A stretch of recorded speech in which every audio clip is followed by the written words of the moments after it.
চিত্রনায়ক সালমান শাহকে হত্যায় খলনায়ক আশরাফুল হক ডনের সঙ্গে 12 লাখ টাকায় চুক্তি করেছিলেন সামিরা হক ও আজিজ মোহাম্মদ ভাই।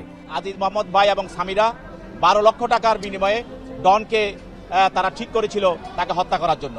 এই 12 লক্ষ টাকার চুক্তিতে ডন, ফারুক, জাভেদ সহ আরও অন্যান্য আসামি, মোট 11 জন আসামি, তারা তাকে হত্যা করার পরিকল্পনা করে। এর সাথে জড়িত কারা কারা সবই বের হয়ে আসবে।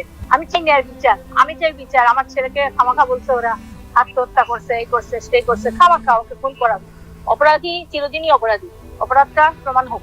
ডন অতপ্রতভাবে যে আজিজ মোহাম্মদের সাথে ছিল, মাফিয়ার সাথে ছিল, দল অবশ্যই জড়িত। একজন নায়ক যার হাসিতে মুগ্ধ হয়েছিল কোটি তরুণ, যার অভিনয় বদলে দিয়েছিল বাংলা চলচ্চিত্রের এক সময়ের ধারা, যার ক্যারিয়ার ছিল মাত্র কয়েক বছরের, কিন্তু সেই কয়েক বছরই তিনি হয়ে উঠেছিলেন কোটি মানুষের প্রিয় তারকা। তিনি সালমান শাহ। 1996 সালের 6 সেপ্টেম্বর মাত্র 25 বছর বয়সে চলে যান এই জনপ্রিয় চিত্রনায়ক। তার মৃত্যু প্রায় 30 বছর পর একটি প্রশ্নের উত্তর আজও পুরোপুরি নিষ্পত্তি হয়নি। সালমান শাহ কি আত্মহত্যা করেছিলেন, নাকি তার মৃত্যুর পিছনে ছিল অন্য কোনো রহস্য? দীর্ঘদিনের তদন্তে একাধিক সংস্থা বলছে আত্মহত্যার কথা। অন্যদিকে তার পরিবার বারবারই বলে এসেছে সালমান শাহ আত্মহত্যা করেননি, তাকে হত্যা করা হয়েছে। সময়ের সঙ্গে সঙ্গে সালমান শাহর মৃত্যুর ঘটনা যেন পুরনো হয়ে যাচ্ছিল, কিন্তু রহস্যটি মানুষের মন থেকে মুছে যায়নি। এরপর আসে 2025 সাল। দীর্ঘ 29 বছর পর 2025 সালের 20 অক্টোবর সালমান শাহর মৃত্যুর ঘটনায় ঢাকার রমনা থানায় একটি মামলা করা হয়। মামলায় তার সাবেক স্ত্রী সামিরা হক সহ মোট 11 জনকে আসামি করা হয়। মামলার তদন্তের দায়িত্ব দেওয়া হয় সংশ্লিষ্ট আইন শৃঙ্খলা বাহিনীকে। এই মামলা দায়েরের মধ্য দিয়ে সালমান শাহর মৃত্যুর ঘটনা আবারও জাতীয় আলোচনায় চলে আসে। প্রশ্ন ওঠে, প্রায় 3 দশক পর কি সত্যি বেরিয়ে আসবে সেই দিনের ঘটনা? নায়ক সালমান শাহকে নিয়ে কে কি বলেছে চলুন একটু দেখে আসি। আসসালামু আলাইকুম। সালমান শাহ আত্মহত্যা করে নাই, সালমান শাহ খুন হয়েছে। আমার হাজবেন্ড এটা করাইছে আমার বাইরে দিয়ে, আমার হাজবেন্ড করাইছে এটা, সামিরার ফ্যামিলি করাইছে এটা আমার হাজবেন্ড দিয়ে, আর সবাই মিলে, সব চাইনিজ মানুষ। সালমান শাহ আত্মহত্যা করে নাই, সালমান শাহ খুন হয়েছে। আমি রুবি এখানে ভেগে আছি, এই কেস যেন না শেষ হয়। আমি যেভাবে পারি আমি যেন ঠিক মতো যেন আমি সাক্ষী দিতে পারি। আপনি আমার জন্য দোয়া করেন। আমার খুন করার চেষ্টা করা হচ্ছে, দয়া করে আমার জন্য দোয়া করেন। আমি ভালো নাই, আমি কি করবো আমি জানি না। এতটুকু জানি যে সালমান শাহ ইমন আত্মহত্যা করে নাই। ইমনের সামিরা, আমার হাজবেন্ড ও সামিরার সমস্ত ফ্যামিলি সবাই মিলে খুন করছে। প্লিজ দয়া করে কিছু করেন। এরা কি মানুষ, পুরা চাইনিজ কমিউনিটি, আপনারা জানেন না। আমি পুরা ভেগে আছি এখানে কোন রকমে। দয়া করে একটুখানি কারোরে জানান যে এটা আত্মহত্যা না, এটা খুন হয়েছে। আমার ভাই, ছোট ভাই রুমিরে দিয়ে খুন করানো হয়েছে। রুমিরেও খুন করানো হয়েছে। আমি জানি না রুমির কবর কোথায় আছে। রুমির যদি কবর থেকে লাশ তুলে যদি ঠিক মতো আবার পোস্টমর্টম করে, দেখা যাবে যে ওরে গলা টিপে মারে ফেলছে। এর মধ্যে আমার খালু মুমতাজ হাসান আছে, আমার খালাতো ভাই জুম্মা থাকতে পারে, আমার হাজবেন্ড চ্যানলিন চ্যান, জন চ্যান নামে বাংলাদেশে পরিচিত ছিল, সাংহাই চাইনিজ রেস্টুরেন্টের মালিক ছিল ধানমন্ডি 27 নম্বর রোডে। দয়া করে কাউরে জানান, আমি ভেগে আছি আমার জানের উপর। আমি লাস্ট মানুষ যে কিনা জানে যে এটা খুন, আর আমি এটা প্রমাণ করতে পারবো ইনশাল্লাহ। দয়া করে একটু সাহায্য করেন। এই সাংঘাতিক অবস্থা, এরা আমার এই বাসার মধ্যে খুন করার প্ল্যান করছিল। আশেপাশে সমস্ত সুযোগ পায় নাই। আমার জামাইকে আমি জিজ্ঞেস করেছিলাম যে তুমি আমাদের খুন করতে চাও না? ও বলছে যে খুন করলে তো তোরে আমি কবে খুন করে ফেলতাম। এটা তো আমি জানি।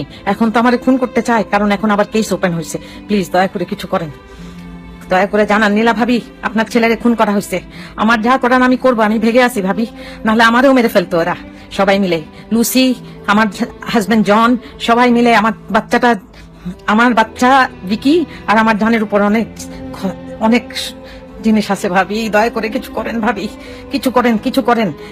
যেখানে যান ইনভেস্টিগেশন করেন। এটা খুন ছিল, ইমন আত্মহত্যা করে নাই, সালমান শাহ আত্মহত্যা করে নাই, ভাবি। সালমান শাহ আত্মহত্যা করে নাই, আপনার ছেলে আত্মহত্যা করে নাই, আপনার ছেলের খুন করা হয়েছে। আমার বাপরেও মনে হয় মারা ফেলছে ভাবি, আমি জানি না, আমার ভাইটারেও মারা ফেলছে মনে হয়। আর দয়া করেন আল্লাহ, দয়া করেন কিছু করেন। আসসালাম। আর আত্মহত্যাই হোক বা হত্যাই হোক, যেটা হোক, খুবই দুঃখজনক ব্যাপার ছিল। এখনো ওটা মনে পড়লে কষ্ট হয়, এটুকু আমি বলতে পারি। এখন আমরা জানতাম যে আত্মহত্যা করেছে, এটাই আমরা জানতাম। হ্যাঁ, হয়তো অন্যরকম হতো, নিশ্চয়ই অন্যরকম হতো, কিন্তু কিরকম হতো সেটা বলতে পারবো না। যেমন শাকিব খান এসছে, শাকিব খান যখন প্রথম এসছে তখন কি ভেবেছে যে আজকের অবস্থানে আসবে সে, কিন্তু সে তার কাজ দেখিয়ে মানুষকে মুগ্ধ করেছে এবং সেভাবে এসছে।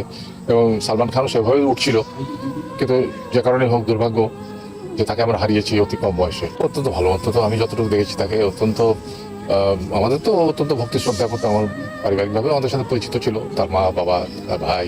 আর যখন প্রথম অভিনয় করে আমার সাথে ওই সিনেমাতে, আমি দেখেছি তার অভিনয়, তো তার আর্টিস্টও ছিলাম ওই সিনেমাতে।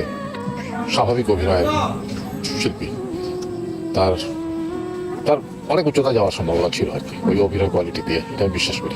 রোমান্টিক নায়কের যেই ডেফিনেশনটা, আমার মনে হয় সালমান শাহ একটা মানে নিদর্শন। আমি শ্রদ্ধা জানাই তাকে, এবং আমি মনে করি যে তার প্রচুর ফলোয়ার্স আছে আজও, এবং নায়করা যারা তার পরবর্তীকালে এসেছে তারা সবাই মনের ভেতরে সালমান শাহকে নিশ্চয়ই একটা কোথাও আইডল। শাবনুরের বাবা বলছে সালমান শাহ আত্মহত্যা করে নাই, ওকে মেরে ফেলা হয়েছে। শাবনুর এটা কিন্তু শাবনুর জানতো। শাবনুর যদি সত্যি ভাই মনে করতো আর কমার্শিয়াল শাবনুর না হতো, কমার্শিয়ালি শাবনুর আপনার ইমনকে ইউজ না করতো, তাহলে তার এরকম থাকতে পারতো না। বরং এখন খালি বলে তোমার নায়ককে 1 নম্বর সালমান, 2 নম্বর সালমান, 3 নম্বর। নাটক নাকি এগুলি? একটা মরা ব্যক্তিকে নিয়ে সামান্যতম শ্রদ্ধাবোধ এবং ভালোবাসা থাকলে এভাবে মানুষ বলে না। সে বলতে পারতো সুন্দরভাবে, কষ্ট নিয়ে মুখে দেখলেই তো বোঝা যায় কষ্ট লাগে কিনা। অনেক টাকা পেয়েছে তারা, এই টাকাই কি সব? পৃথিবীর দুনিয়ার ধার দুনিয়াতে দিয়ে যেতে হবে। আমি নীলা চৌধুরী, আজকে আগামী ডিসেম্বরে 70 বছর হবে আমার বয়স।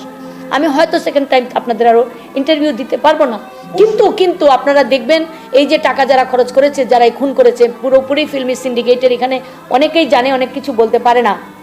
সালমান ভাই বলছিল আমার যে মনসুর নারী জাত, মা বোনের জাত, ইজ্জত করবি, সম্মান করবি, বিশ্বাস করবি না। এক দ্বিতীয়তে বলছে মনসুর নিজের ঘরের ইঁদুর যদি বেড়া কাটে, বাইরের ইঁদুরের কোনো দোষ নেই। ওর শিশু যে, সেও জানে যে আত্মহত্যা মহাপাপ, বেহেশত নেই, দুযোগ নেই। উনি তো বিকম পাস, উনি কলেজ স্টুডেন্ট, ছাত্র। উনি শিক্ষিত মেধাবী হইয়া সে কোন কারণে, কোন দুঃখে সে সুসাইড করবে, আমার এটা বোঝা না গে। এই খামচি দিলাম, আমার ঘা, আমার ব্যথা, আমি ব্যথা পেয়েছি, আপনি বললাম পান না। তো ওনার মনে যে দুঃখ কষ্টটা ছিল জাস্ট স্বামীরার জন্য, ভাবির জন্য, কি যে আমি তার স্বামী, আমার স্ত্রী আমারে সন্দেহ করে, মাইন্ড করে। আর 1 সপ্তাহ থাকবো তোমার সাথে, আমি মেন্টাল ফ্রেশ হব।